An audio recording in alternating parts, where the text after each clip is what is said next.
What's up, Mayhem Nation? Boy, Tony and Trento here. We're gonna try to do a little video on some trail cameras. We've been a little lax this year. I've been in Jacksonville doing a bunch of work. Finally getting at it. What is this, October 10th, I think? Yep. So we're just now starting to really kind of knuckle down on some deer hunting. Took the first month off, pretty much. But as you would have it, Mother Nature, old Hurricane Michael coming in here, kind of putting a damper on what we were going to do today. But hey, it's all good. It kind of plays to our favor because keep the scent down. Sit down, keep the deer down, we can get in and out. Yeah, we're going to be as least intrusive as possible today, and in between the rain breaks and stuff, we're going to run in and try to put a camera out here and there.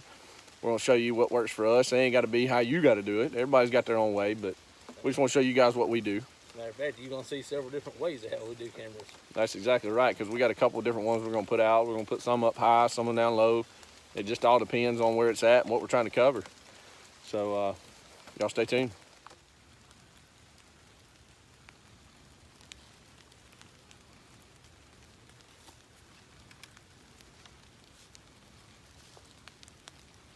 All right, folks, we're at our mineral site right here, as you can see.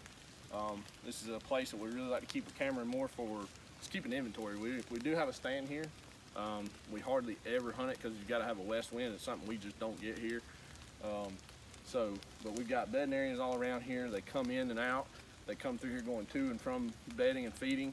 So this was just a really good place for us to put a mineral site. So we always like to keep a camera here just for inventory purposes. So what I'm going to do is, they got the wedges and stuff that you can buy to angle your cameras and everything. We still do it the old-fashioned way with just a stick. It works fine. This one here, I like to put up high just because we've got a trail that comes through here. We got trails that come in and out of here, and it just keeps it up out of the deer's line of sight a little bit better. So, I mean, they know it's here. We've got plenty of pictures of them looking at the camera, but hey, it works for us. So we're gonna be keeping inventory right here. So I've already got the time and date and everything set, ready to go. We're just gonna turn it on. Locked up, ready to go. Now, Trent and I, we use a lot of the Wild Game Innovation cameras. We do use the cheaper models because we've got so much ground to cover. It's just economical for us. We do have some of the higher end cameras, but for these, if somebody comes along and decides they want it more than we need it, they can take it and we can go and buy one. We can replace them pretty cheap. So Wild Game Innovation makes a great camera. These Terra 12 are great cameras. They got great megapixels, shoot good night pictures. They do great video. So we highly recommend them just from our personal use, but you guys can pretty much use whatever you want to. So this one's set. We're gonna get out of here and we're gonna go on to the next one. All right, guys, just a couple of the tools that we talked about already. Got Wild Games Innovation cameras. I'm telling you, they're, for the money, they are the best bang for your buck. We've actually got this one on the Primo's camera hanger. It just simply straps to it, and it's got an adjustable head. We really like these for if you're trying to get close in on a particular area. If it's real thick, you can put it up real high and angle it down. We've had tremendous success with not spooking deer using trail cameras doing that. One other thing that we use is a pigtail and an iPhone. You can come up to your camera, pull the card out, check it right there, go on about your business. You don't have to worry about coming back, putting another card in, having multiple cards. It just really helps reduce everything.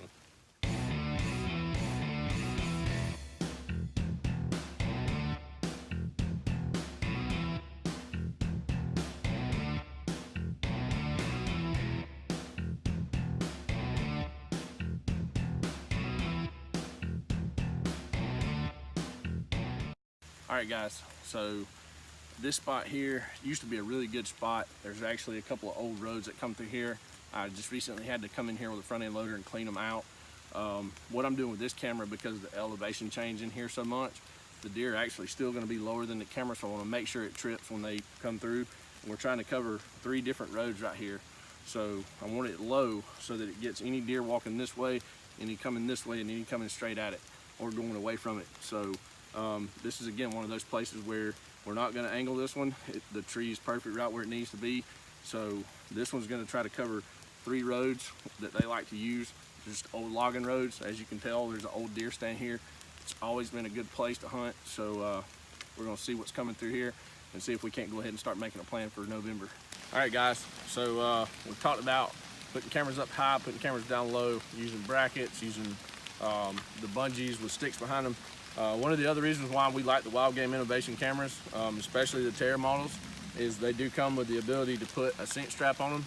We like to use those on these bigger trees because it's just too much for that bungee to stretch around. So this allows us to, really get it in how we want it. And you can also adjust the angle of the camera just a little bit because you can leave the strap just a little loose and the camera will actually kind of hang away from the tree and point it down. But this spot in particular, I don't want it to point down. I'm just going to kind of keep it about neck level with the deer on this one. I'm covering an old logging road in here. They've been coming in and out. I cleaned it out again. So we're going to see what's coming through here. And again, we're just trying to make options for November. This is just one of the spots that we can hunt that dreaded northeast wind that we get here. Our property's not set up for a northeast wind, but this is one of the few areas that we can hunt a northeast. And I've got a stand just on the other side of the road here. So we're gonna put this camera up and then me and Trent are gonna go find some dry weather.